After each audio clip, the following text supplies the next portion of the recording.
for about 6 years, we had a project. It started out as a parent curriculum project. So you can find this online.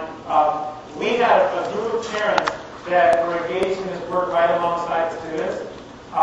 And they created this group called Parent U-Turn and began doing advocacy and education work with other parents in the city.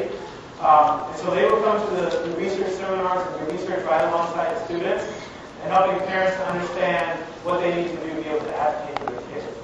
And they created, some amazing movements inside the city.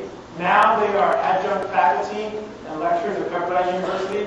So if you look at parent and the U, like the letter U in turn, you'll see a lot of the parent advocacy work that's been going on. Yes? You want to turn on their voices. Do they ever get to a point where you want to turn them off or turn it down? It's a dialogue, for sure. And I think that while it's important to celebrate young people and to promote their voice, we can't forget that we're the adults, and we have sometimes to channel that energy that they have, and that a student-centered environment doesn't mean a student-controlled environment or an adult-free environment. So I think that we have to remind ourselves that sometimes the adults in the room have to be the voice of reason. And you want to let them go with things, but they're still young. They still need to be sheltered a little bit. Sometimes they need to be, guided strongly. And one of the things that we really try to do is help them to understand how you can be most articulate with your voice, and not always by yelling, but by understanding and empathizing with the person who needs to hear you. And so sometimes we'll say, what does that person need to hear from you? Right? How do we need to share this message in a way that is profound, but also out of a sense of caring and not out of a sense of bitterness? So I definitely think that there are times when it has to be turned down, times where you have to engage in that, not just you want them to be able to learn from their own mistakes, but you also want to preempt some major catastrophes from that. And that's something they have to learn, something we have to learn. It's a continual learning process, but definitely the short answer is yes, there are times when that has to happen. We're still the adults, still our responsibility. Their learning is our responsibility.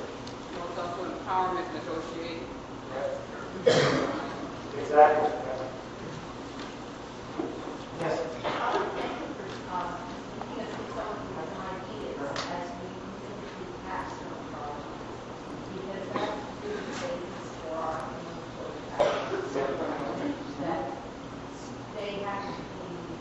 Projects that students feel passionate about. But we are in a position where our students do a lot of video work.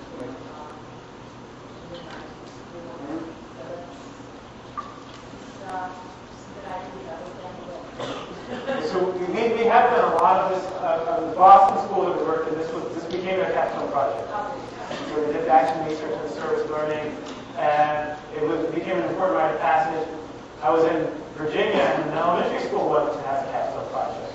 And they did the capstone project on action research. Actually, it came up with some pretty interesting things. Yes, sir? How do you bring diverse groups together and to bridge the diversity of the groups together to bring about change?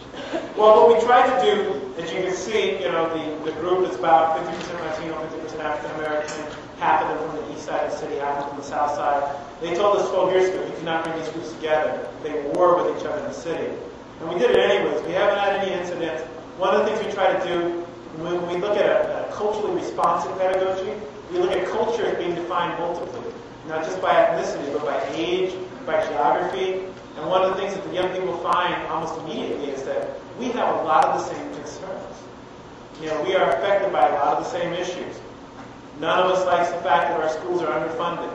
None of us likes the fact that we can't really go outside at night because the streets are too violent. So we try to focus on the commonalities. The we, as a collective pronoun, is really important. And we divide the groups up when they come. During the year, they're in their school-wide groups, but during the summer when they come, we bring one person out of each neighborhood in every group. So you have to work across those neighborhoods. And we try to find collective problems. Nothing brings people together like experiencing a collective problem. Right? We all want to do something to end this. Right? It's how we can come together. Earlier today in the discussion, we were talking about Miles Horton, who was this famous organizer and educator. he brought groups together you never thought would come together because they had similar problems. Right? And that's the way you do it. And you focus on that. You know, the collectivity, I think, is an important way to start. And there was a hand. Yes? I love the fact that I didn't hear the word test in the whole presentation, but it's a reality we all live with.